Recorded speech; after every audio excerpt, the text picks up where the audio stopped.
Hi everyone, Brittany with Radcliffe and Associates, and today I'm here with my best friend Ashley. Ashley and I have known each other for over 8 years. We actually played volleyball together in college, and now she is a teacher at Gallatin Elementary. So Ash, why don't you go ahead and tell us a little bit about yourself and what inspired you to get into teaching? Hi, thanks so much for having me, Britt. I am currently a kindergarten through fifth grade interventionist in Downey Unified. And what really inspired me was when I started substitute teaching right out of undergrad, and I just fell in love with it. So I decided to get my master's in teaching and my multiple subject credential. And we're so proud of you. What would you say is your teaching philosophy? My philosophy closely aligns with the social constructivist theory, which basically just means that every student that walks into my classroom comes with their own set of backgrounds and life experiences. And we do our best to take each child and their experiences and get them all together to form the best, most effective, positive learning environment for every child. Yeah, that's amazing. And how have you been adjusting to teaching online while still implementing that same philosophy? Yeah, it's definitely been a learning curve.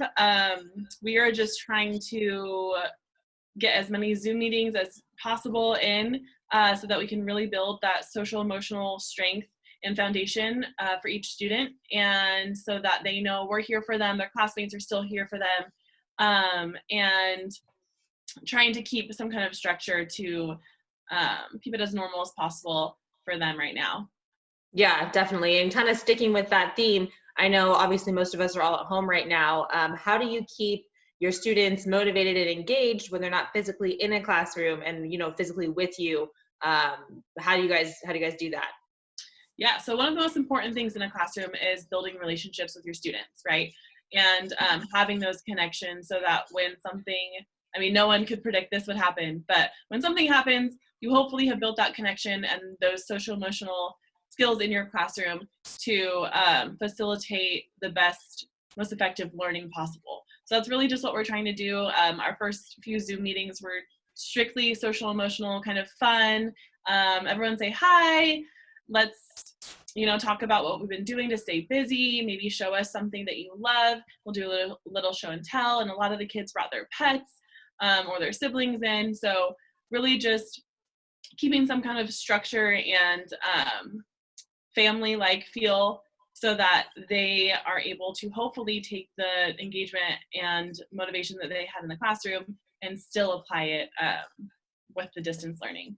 Love that. And I know teachers and students aren't the only ones that have sort of a learning curve here. I think a lot of parents are finding themselves suddenly at home, with their children, 6+ hours a day when they normally would be at school. Do you have any advice or tips for parents that are adjusting to that as well? Even for when their kids aren't necessarily doing schoolwork, but ways that they can keep their kid engaged and creative and active at home. Yeah, totally. This is a whole new ball game for everyone, and especially parents.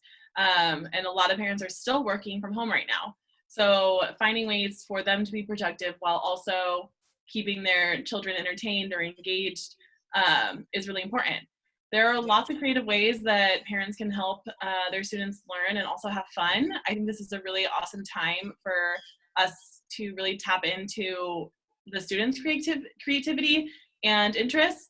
So some examples might be maybe you price tag items in your kitchen and you create a little grocery store. You give your child X amount of money and they have that money to go shopping in your home grocery store. That's something that would teach them math skills, money value. That would be probably a third or fourth grade standard.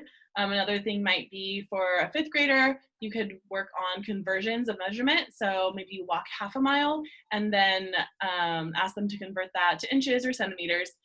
Things that are taking what they're learning in the classroom from their teachers and also putting a fun twist on it that's also teaching them really awesome life skills.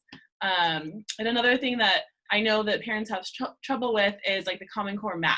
That's something that none of us actually grew up learning, Right. these different strategies. So utilizing YouTube, different websites to help kind of support your kids in their learning right now.